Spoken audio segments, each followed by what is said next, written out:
बड़ी massive add Turkey भेज रहा है। मेरा हाल है छठा इंडिया का जो मिलिट्री प्लेन है वो रिलीफ का सामान लेके टर्की पहुंच गया है। और दे सेंडिंग, जिसे आप कहते हैं ना, बड़े पैमाने पे एड भेज रहे हैं। बहुत सारे लोग इसे बहुत सारी चीज़ें देख रहे हैं। कोई तकरीबन 250 से ज़्यादा लोग जा गए हैं। स्पेशलाइज्ड इक्विपमेंट, रिलीफ मटेरियल पहुंचा है वहाँ पे। काफ़ी हंड्रेड्स ऑफ टन्स ऑफ सामान पहुंचा है। और पांच जो है C-17 जो इंडियन एयरफोर्स के जो एयरक्राफ्ट्स हैं वो भी हैं। और अब ये आप इमेजिन कर लें कि this is something big they are sending to Turkey. और ये जब ये वहाँ पे आया है, ज़लज़ला आया है, अर्थक्वेक आया, तो उसके बाद इंडिया ने और ये लोग भेजे हैं। और ये जिसे आप कह लें कि 30 बेड का मेरा ख्याल है कोई फील्ड हॉस्पिटल भी इंडियन आर्मी वहाँ चला रही है, जिसमें कोई 99 स्पेशली ट्रेन लोग हैं। तो एक बड़े पैमाने पे इंडिया जो है वो अपनी अपनी टीम्स वहाँ डिप्लॉय कर रहा है, उनकी एम्बेसी। अच्छा, इंडिया के अंदर एक बात आ रही है भाई, ये टर्की तो हमारे ख़िलाफ़ जो है वो बात करता है, टर्की तो कश्मीर पे बात करता है, टर्की तो पाकिस्तान का साथ देता है एंड ऑल दैट। अब ये जो चीज़ें हैं, लेकिन ऑन दी अदर हैंड अगर आप प्राइम मिनिस्टर मोदी की ये स्ट्रैटेजी देखें तो that is a very smart strategy. पहली बात तो ये है कि this is a humanitarian crisis, दुनिया में ये कहीं भी आ सकता है, इसमें कोई दो राय नहीं होनी चाहिए। दूसरी इस बात में ये होती है कि इस तरह के crisis there are opportunities as well. आपको मैंने बताया था बहुत अरसा पहले क्या बताता रहता हूँ कि India is working a lot to attract the Muslim world और to get closer with the Muslim world. वो जो गैप क्रिएट किया था पाकिस्तान ने एंड प्रीवियस इंडियन गवर्नमेंट्स ने समहाउ कि यार ये मुस्लिम वर्ल्ड है, इसने तो पाकिस्तान के साथ ही रहना है, वो गैप ख़त्म हो चुका है। The world has moved on, Indians move on कर गए हैं। और हालात इस तरह के पैदा हो गए हैं कि पाकिस्तान जो है ऑटोमेटिकली मुस्लिम वर्ल्ड को जो कश्मीर की एक चूरन बेचता था वो बंद हो गया। The reason behind is the Muslim world is not any more interested. Muslim world खुद जो है वो वहाँ पे चली गई है, इसराइल से ताल्लुकात ठीक कर रही है, कश्मीर के मसले को वो भूल चुके हुए हैं। दूसरा ये है कि वो समझते हैं कि इंडिया के अंदर वो पोटेंशियल तो है। अगर सुपर पावर वाली अपनी इमेज बनानी फिर सुपर पावर इन मेकिंग, आपको सुपर पावर की तरह सोचना पड़ेगा, वैसी चीजें आपको करनी पड़ेगी। रोहित भाई, भारत पहली कंट्री है जिसने एड रवाना किया। यूक्रेन में 70 जहाज उड़ाने वाला केवल भारत है एड के। यूक्रेन में सबसे पहले एड उतारने वाला भारत है। कल जब यही त्रासदी आई तो डॉक्टर जयशंकर साहब का एक ट्वीट आया था, spoken to my counterpart and assured him of all the support.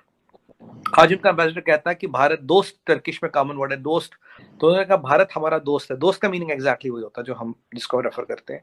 और friend in need is a friend in need, Turkish ambassador ने आज का। आज टर्की हमारे कसीदे पढ़ रहा है। यहाँ एक दो मुहा सांप भी है, ये दो मुंहों वाला सांप है पाकिस्तान। सुबह इसने हमें अपनी एयर स्पेस डिनाई कर दी। और ये जो मुसलमान की बात करते, उम्मा की बात करते, मुसलमानियत की बात करते, इन जैसा फर्जी लाल दुनिया में कोई नहीं। भाई टर्की में तो 90% और 98% मुसलमान है, एड देने क्यों नहीं दे रहे? आज एयर स्पेस इसलिए रोकी गई रोहित भाई, क्योंकि हम सबसे पहली कंट्री ऐसी ना बने जिसने एड लैंड किया। इसको रोकने के लिए पाकिस्तान ने ड्रामा किया।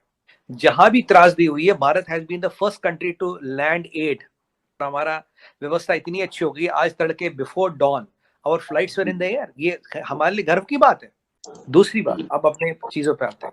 देखिए, भारत बड़ा शक्ति है, टर्की की भारत के सामने कोई औकात नहीं। पहला टेस्ट मनी हमने क्या सिद्ध कर दिया?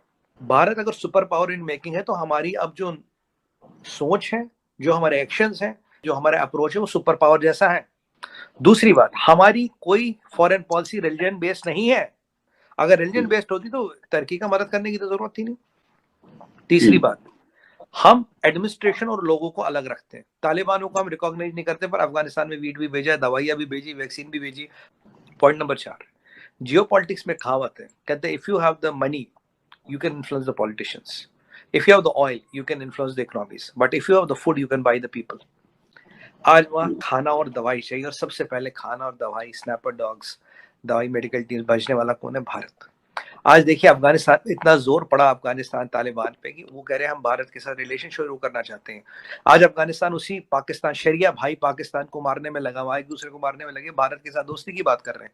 तालिबान कह रहा आप अब जो मेरे 500 प्रोजेक्ट यहाँ रुके आप उनके बनाइए। क्यों हमने लोगों का दिल जीता? की जानिब से लेट मदद पहुंची है, ठीक है, तो उन्होंने ये कहा है कि अब हमारी मदद इंडिया कर चुका है, वक्त पर उन्होंने अपनी जो है वो जहाज वगैरह पहुंचाए हैं, तो आप लोग अपना नंबर लगवाने ना आओ। इस बारे में क्या कहोगे? इस बारे में हम ये कहेंगे, जो अगर इंडिया मदद कर रहा है तो पाकिस्तान में तो आपको पता है बहुत ये जिधर जो सा भी बादशाह है तो अपने अपना क्या हेल्प करना, कोई भी बादशाह है इधर खाता है ये टिड, पहले अपना पड़ता है फिर अगले का सोचता है। तो इंडिया की बात करें तो फिर इंडिया अच्छा है, जो अगर वो तुर्की की मदद कर रहा है, कुछ जंजला है, जाहिर बात है उन्होंने पैसे को भी करना चाहिए।